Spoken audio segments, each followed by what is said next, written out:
Ever wondered if all historical artifacts are as real as they claim to be?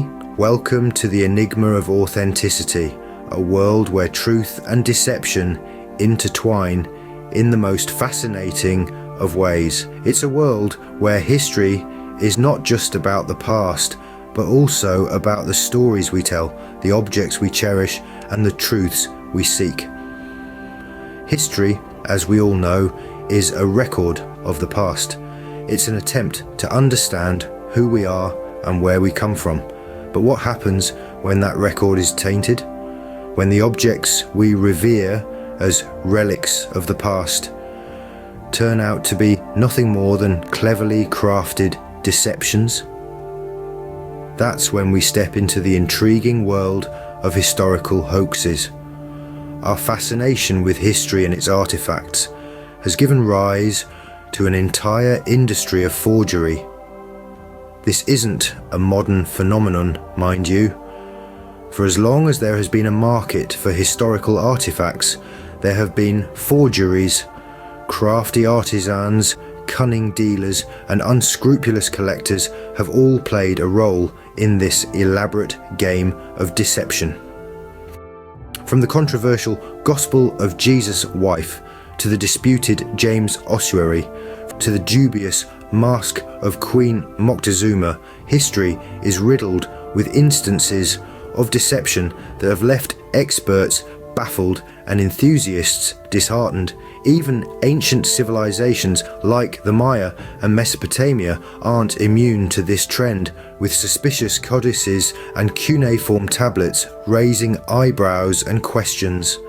And who could forget the infamous Dead Sea Scrolls controversy, a tale of faith, hope, and deception that shook the world of biblical archaeology to its very core. Not to mention the countless Egyptian artifacts that have turned out to be nothing more than modern forgeries, cleverly disguised as relics of a bygone era. These stories, while disheartening, serve as a reminder of the complexities of historical authenticity. They underscore the need for vigilance, for skepticism, for an unquenchable thirst for truth. So, prepare yourself for a journey into the realm of historical deception and intrigue. A journey that will leave you questioning everything you thought you knew about history and its artifacts.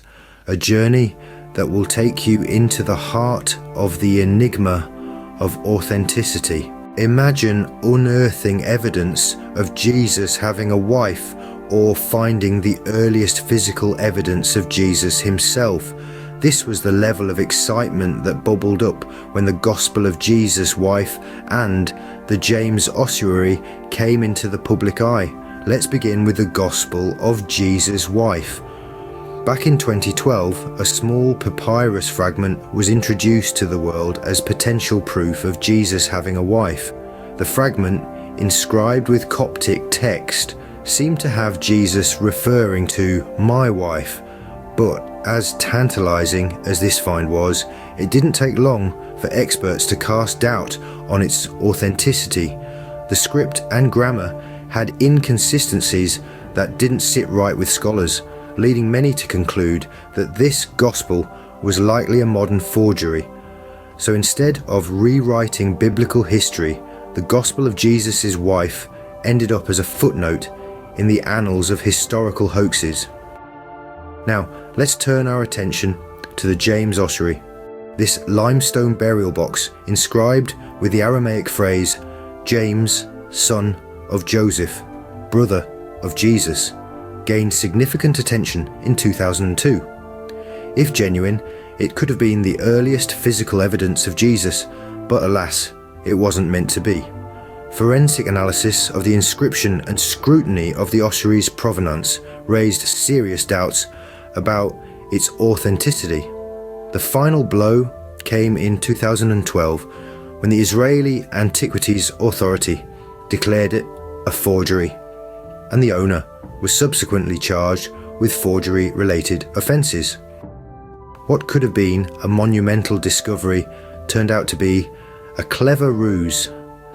Both the Gospel of Jesus' Wife and the James Ossuary serve as stark reminders that not everything that glitters is gold.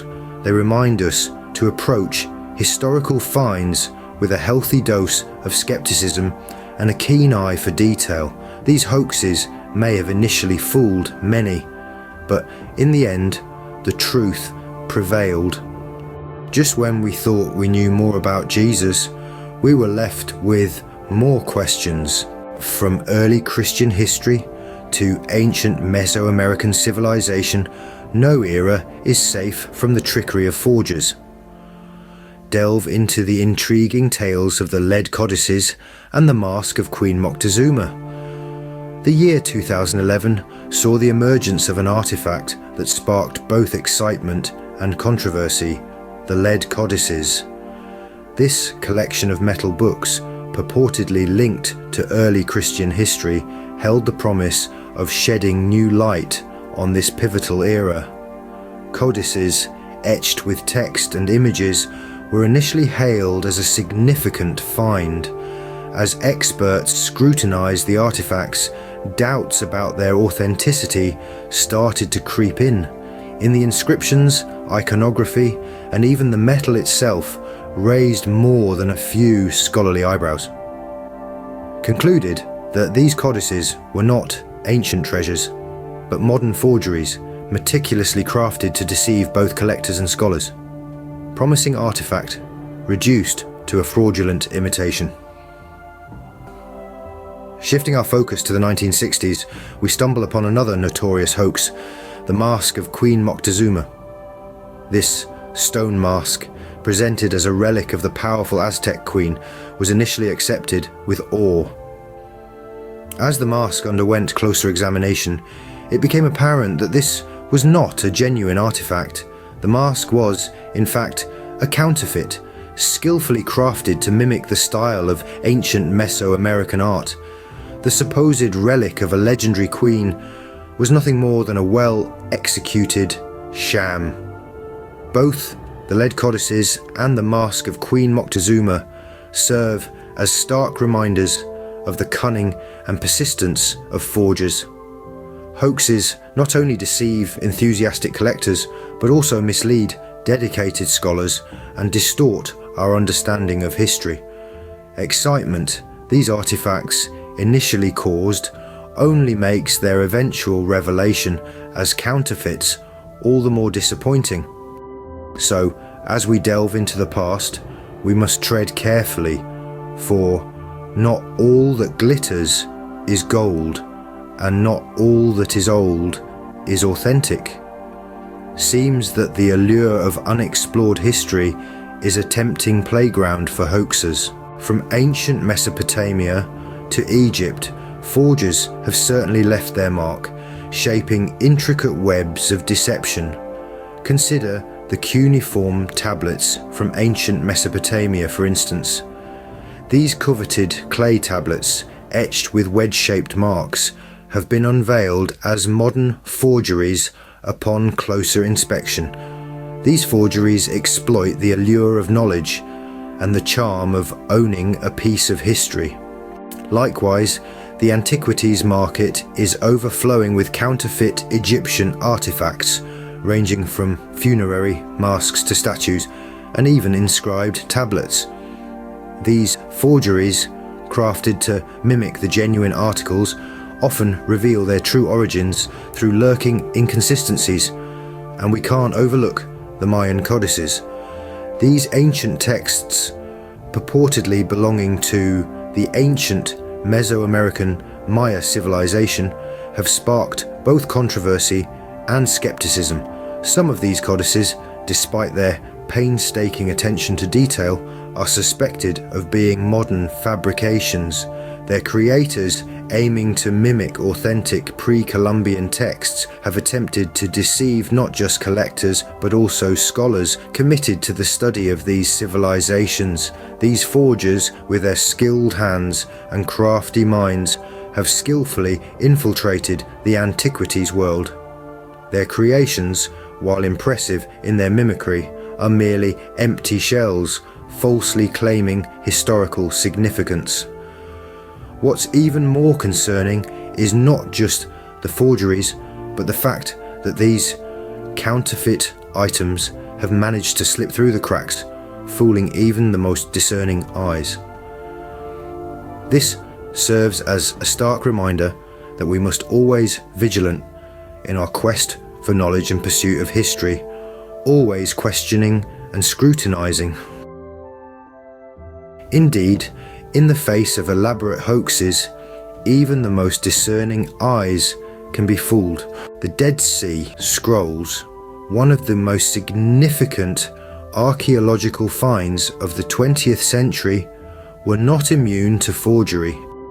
This collection of ancient Jewish texts, discovered in the mid-20th century in the vicinity of the Dead Sea, has been the subject of numerous controversies and debates over authenticity.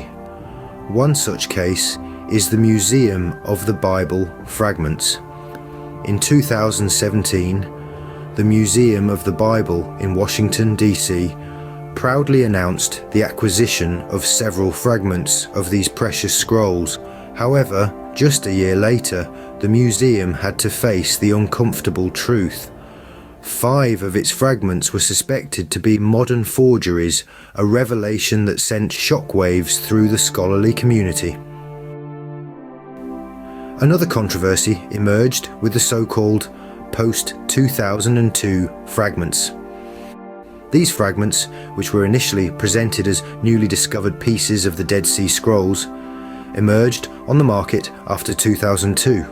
The sudden appearance of these fragments raised eyebrows among scholars, leading to questions about their authenticity and provenance. The Green family, owners of the Hobby Lobby retail chain, found themselves in the eye of this storm. Known for amassing a large amount of biblical artifacts, the family's acquisition practices came under scrutiny when federal prosecutors revealed a startling fact. The Green family had purchased thousands of artifacts of questionable provenance, including Dead Sea Scroll fragments. The revelation brought into focus the dark underbelly of the antiquities market, where forgeries often mix with authentic artifacts. In this world of historical hoaxes, it's hard to discern fact from fiction. But one thing is certain: the quest for authenticity continues. As we delve into the past, we must tread carefully, for the path is littered with deception and forgery. But the journey, fraught with challenges as it may be, is worth it. For each authentic piece of history we find, we get one step closer to understanding our shared past and perhaps our shared future.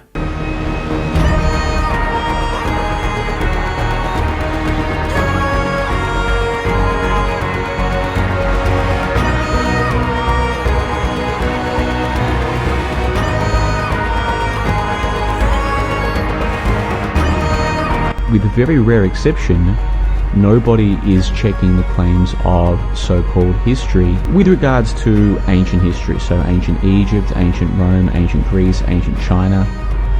These sorts of stories, or these kinds of belief systems that people have about what they think they know about the past, there are lots of people who study history, but what they're doing is they're learning stories to then repeat the story. So for instance, if somebody is learning about ancient history at college or at university, yes, they're learning, but what they're learning is the story as it's written in a textbook. What they're not doing, and what they're not being trained or encouraged to do, is to track down the primary source for the story.